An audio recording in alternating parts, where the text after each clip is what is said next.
There's one more essential piece to understanding how the sales tax works in Tennessee, and that's the single article cap. This cap only affects the local option sales tax. The sales tax levied by the state is not affected by the single article cap. The single article cap is a limit on the total sale price of any single item that is subject to the local option sales tax. If any item is more expensive than the cap, the local option sales tax only applies to the capped amount. Again, the single article cap does not apply to the state's 7% sales tax rate. Let's move to an example. In 1990, things were a little different than they are today. A Honda Accord cost $15,645. The state sales tax rate was 5%, not 7% like it is today. And the single article cap on local option sales tax was $1,600. When someone purchased a Honda Accord in 1990, the state collected 5% on the full $15,645 of the purchase price.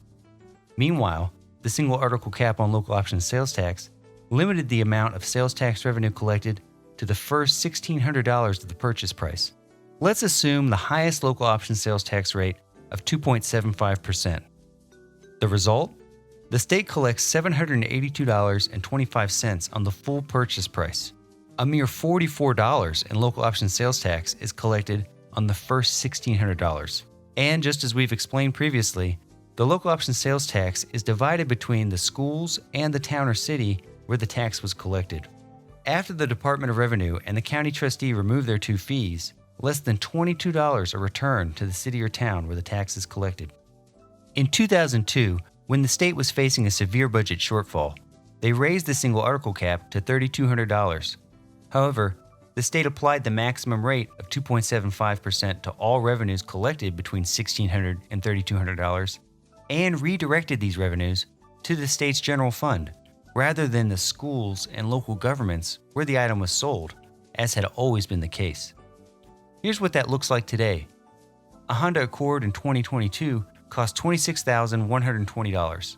The state collects the full 7% of the state rate on all $26,120. The single article cap is now $3,200.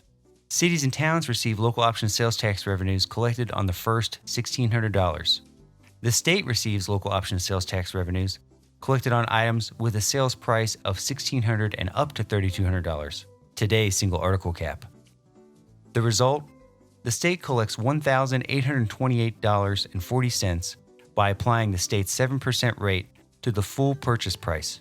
$44 in local option sales tax revenues are collected on the first $1,600 to be split between schools and the town or city where the tax was collected, and another $44 is collected by the state from the local option sales tax between $1,600 and $3,200. Cities and towns and schools are still splitting a maximum of $44 this many years later. These revenues collected by the state using the local option sales tax should be returned to the schools, cities, and towns where the tax is collected, which restores the historic relationship of local option sales tax revenues being returned to the towns, cities, and schools where the sale is made. Another consequence of the single article cap is that it prevents the local option sales tax revenues from growing in a manner that corresponds with inflation. The amount of sales tax revenue the state collects has increased as the price of the car has increased significantly over 32 years. However, the maximum potential sales tax any local government may realize from any single purchase has been capped at the same $44 for 32 years. Your community is making the investments. Your community should keep more of the tax revenues created by your investments.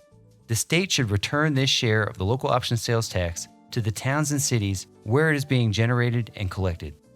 What have we learned? Unlike the state sales tax rate, the local option sales tax rate is subject to a single article cap. The single article cap limits the amount of the sale price any single item is subject to the local option sales tax. The single article cap prevents local option sales tax revenues from growing in a manner that corresponds with inflation, a benefit the state enjoys without a cap. 20 years ago, the state raised the single article cap from $1,600 to $3,200 and redirected these revenues away from towns and cities and schools into the state's general fund. These revenues should be returned to the schools, towns, and cities where they are generated and collected. The state of Tennessee can afford to return these revenues, and doing so is tax relief for the citizens in all communities.